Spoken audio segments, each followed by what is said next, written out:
Bien-aimés en Christ, aujourd'hui je veux vous parler d'une vérité qui a le pouvoir de transformer votre vie spirituelle.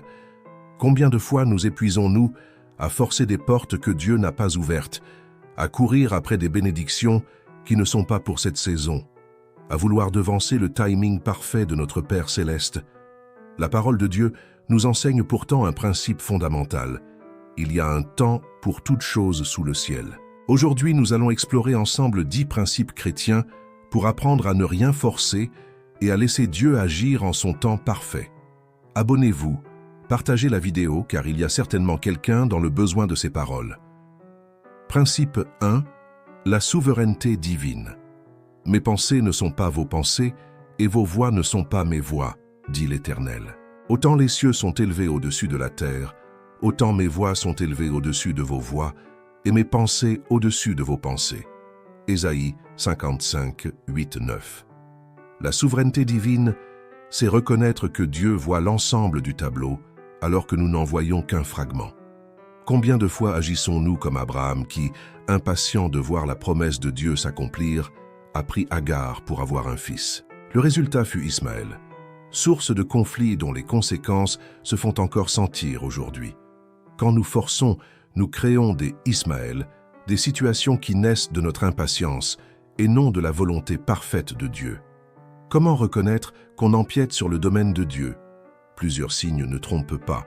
La perte de paix intérieure, l'agitation constante, la manipulation des circonstances et cette sensation d'être constamment en lutte. Quand vous priez pour une situation spécifique et que vous sentez que vous devez pousser sans cesse, c'est souvent le signe que vous avez pris les devants sur Dieu. Pratiquement, comment exercer la soumission à sa souveraineté? Commencez chaque matin par cette prière de relinquissement. Seigneur, je remets entre tes mains mes projets, mes désirs, mes timings. Je choisis de croire que ton plan est meilleur que le mien. Aide-moi à discerner quand je commence à prendre ta place. Principe 2. L'attente active. Mais ceux qui comptent sur l'Éternel renouvellent leur force. Ils prennent leur envol comme les aigles. Ils courent sans se lasser. Ils marchent sans se fatiguer. Ésaïe 40, 31. L'attente active est souvent mal comprise. Beaucoup la confondent avec une attente passive, une sorte de résignation pieuse. En réalité, l'attente active est tout le contraire. Regardez David. Oint roi à 17 ans, il n'a occupé le trône qu'à 30 ans. Pendant 13 ans, il n'est pas resté inactif. Il a servi, appris, combattu, développé son leadership, forgé son caractère. Son attente était un temps de préparation intensive. L'attente active repose sur 3 piliers essentiels. Premièrement, la prière qui alimente notre relation avec Dieu. Deuxièmement, la préparation qui développe nos capacités. Troisièmement, la paix qui garde notre cœur dans la confiance. Concrètement, que faire en période d'attente? Établissez un plan de développement personnel. Lisez des livres qui vous équiperont pour l'avenir. Servez dans votre église locale. Développez vos compétences. Priez pour discerner ce que Dieu veut vous enseigner pendant cette saison. L'attente n'est pas un temps mort, c'est une salle de classe divine. Principe 3. La paix comme baromètre. Que la paix de Christ, à laquelle vous avez été appelés pour former un seul corps, règne dans vos cœurs. Colossiens 3,15. La paix de Christ est bien plus qu'un sentiment. C'est un indicateur spirituel fiable. Quand vous perdez la paix en poursuivant un objectif, c'est souvent le Saint-Esprit qui sonne l'alarme. Cette agitation intérieure, cette anxiété sourde, sont des signaux d'avertissement qu'il faut apprendre à discerner. Posez-vous régulièrement cette question. Cette décision, cette relation, cette direction, m'apporte-t-elle la paix de Dieu? Si la réponse est non, arrêtez-vous. Prenez du recul. Consacrez du temps à chercher la face de Dieu. Sa paix doit régner, c'est-à-dire diriger, gouverner vos choix. Quand vous avez perdu la paix, pratiquez ceci. Isolez-vous quelques minutes. Respirez profondément. Rappelez-vous les fidélités passées de Dieu. Méditez sur des versets qui parlent de sa paix. Confessez-lui votre agitation. Demandez-lui de restaurer sa paix dans votre cœur. Souvent, le simple fait de vous arrêter et de recentrer votre attention sur Dieu suffit à faire revenir sa paix. Principe 4. Les portes de Dieu. Je connais tes œuvres. Voici, parce que tu as peu de puissance, que tu as gardé ma parole et que tu n'as pas renié mon nom. J'ai mis devant toi une porte ouverte que personne ne peut fermer. Apocalypse 3, 8. Dieu ouvre des portes que nul ne peut fermer. Mais comment les discerner? Plusieurs critères peuvent nous guider. D'abord, l'alignement avec les Écritures. Une porte qui vous pousserait à compromettre vos convictions n'est certainement pas de Dieu. Ensuite, la confirmation par le corps de Christ, quand plusieurs frères et sœurs matures vous encouragent dans la même direction. Enfin, la provision divine. Dieu pourvoit aux ressources nécessaires pour franchir les portes qu'il ouvre. L'apôtre Paul nous donne un exemple remarquable. En Acte 16, il projetait d'aller en Asie, mais le Saint-Esprit l'en a empêché. Il s'est alors tourné vers la Bithynie, mais l'Esprit de Jésus ne le lui a pas permis non plus. Finalement, à Troas, Dieu lui a ouvert la porte de la Macédoine through une vision. Paul a su discerner les portes fermées et a patienté jusqu'à ce que Dieu lui montre la porte ouverte. Utilisez cette grille pratique. La porte mène-t-elle à glorifier Dieu? Correspond-elle à mes talents et compétences? Apporte-t-elle la paix à mon cœur? Serait-elle bénéfique pour ma croissance spirituelle? Si vous répondez non à l'une de ces questions, il est probable que cette porte ne soit pas de Dieu. Principe 5. La loi de la semence. Ne nous lassons pas de faire le bien, car nous moissonnerons au temps convenable, si nous ne nous relâchons pas. Galates 6, 9. Le principe spirituel de semer-récolter est immuable. Chaque semence porte en elle le potentiel d'une moisson, mais entre les deux se trouve le processus de croissance.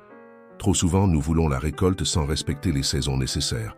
La semence doit d'abord mourir, puis germer, puis croître, avant de pouvoir produire du fruit. Identifions clairement les 3 saisons. La saison du semis, c'est le temps de l'investissement, souvent sans résultat visible. La saison de croissance, c'est la période où nous devons protéger, arroser, désherber avec patience. La saison de la moisson, c'est le moment de récolter les fruits de notre persévérance. Aujourd'hui, semez dans ces domaines.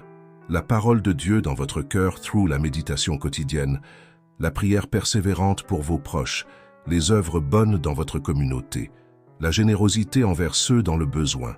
Semez abondamment, car vous récolterez en proportion de ce que vous aurez semé. Principe 6. La priorité du royaume. Cherchez premièrement le royaume de Dieu et sa justice, et toutes ces choses vous seront données par-dessus. Matthieu 6, 33.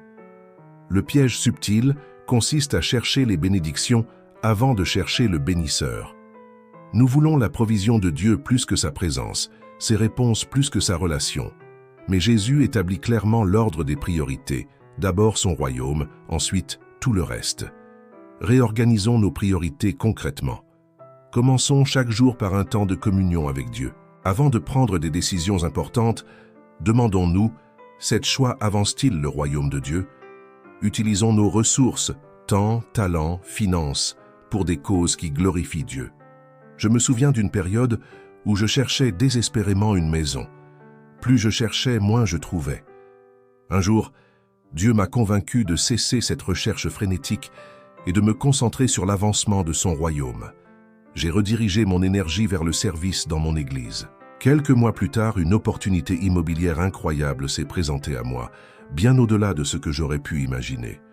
En cherchant d'abord le royaume, tout le reste m'a été donné par-dessus.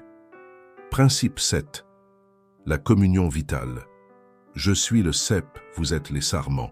Celui qui demeure en moi et en qui je demeure porte beaucoup de fruits, car sans moi, vous ne pouvez rien faire. Jean 15, 5. L'image du cep et des sarments est puissante. Le sarment ne produit pas de fruits par ses propres efforts. Il se contente de rester connecté au cep qui lui fournit la sève nécessaire. De même, notre productivité spirituelle ne dépend pas de nos efforts, mais de notre communion avec Christ. Demeurer en Christ concrètement, c'est cultiver une relation vivante et constante avec lui à travers la prière, la méditation des Écritures, l'obéissance à ses commandements et la sensibilité à la voix du Saint-Esprit. C'est une attitude de dépendance continuelle. Les signes qu'on est déconnecté de la vigne sont clairs. Sécheresse spirituelle, effort charnel, fatigue persistante, manque de fruits authentiques. Si vous vous reconnaissez dans ces symptômes, il est temps de revenir à l'essentiel, la communion avec Christ. Établissez une routine quotidienne. Commencez votre journée par la lecture biblique et la prière. Prenez des pauses spirituelles dans la journée pour recentrer votre attention sur Dieu. Terminez votre journée en examinant votre cœur avec lui. Cette communion constante est la clé pour porter du fruit qui demeure. Principe 8. L'équilibre foi-œuvre. Tu vois que la foi agissait avec ses œuvres et que par les œuvres, la foi fut rendue parfaite. Jacques 2, 22. L'équilibre entre la foi et les œuvres est crucial. D'un côté, le quiétisme, cette attitude qui consiste à tout attendre de Dieu sans rien faire. De l'autre, l'activisme, cette tendance à tout faire par nos propres forces sans compter sur Dieu. Les deux sont des extrêmes à éviter. Jésus nous montre le parfait équilibre. Je fais toujours ce qui lui est agréable. Jean 8, 29. Il était constamment à l'écoute de son Père et agissait en parfaite obéissance à sa volonté. Sa dépendance totale n'était pas incompatible avec une action résolue. Comment discerner votre part de responsabilité? Posez-vous ces questions. Qu'est-ce que Dieu attend spécifiquement de moi dans cette situation? Quelles ressources m'a-t-il déjà données? Quelle porte a-t-il déjà ouverte? Agissez dans les limites de ce que Dieu vous montre et faites-lui confiance pour ce qui dépasse vos capacités. Principe 9. Le contentement. J'ai appris à être content de l'état où je me trouve. Je sais vivre dans l'humiliation et je sais vivre dans l'abondance. Partout et en toutes choses, j'ai appris à être rassasié et à avoir faim, à être dans l'abondance et à être dans la disette. Philippiens 4, 11, 12. Le contentement n'est pas une résignation passive, mais une confiance active dans la bonté de Dieu. C'est la conviction que mon Père céleste me donne exactement ce dont j'ai besoin au moment où j'en ai besoin. Ce contentement est étroitement lié à la patience. Il nous permet d'attendre sans nous agiter. Pratiquez l'exercice de gratitude transformatrice. Tenez un journal de reconnaissance. Chaque jour, notez 3 choses pour lesquelles vous êtes reconnaissant. Avec le temps, cette pratique transformera votre perspective. Vous commencerez à voir la main de Dieu dans les petites choses comme dans les grandes. Je connais une sœur qui luttait contre l'amertume après un licenciement. Elle a commencé l'exercice de gratitude, notant chaque jour des choses simples, un rayon de soleil, une conversation encourageante, la provision pour les besoins essentiels. Peu à peu, son cœur s'est transformé. Elle a découvert une paix profonde et a même pu remercier Dieu pour cette saison difficile. Quand la porte du travail s'est finalement rouverte, elle était devenue une personne différente, plus mature, plus reconnaissante, plus confiante en Dieu. Principe 10. Le temps de Dieu. Il y a un temps pour tout, un temps pour toute chose sous les cieux.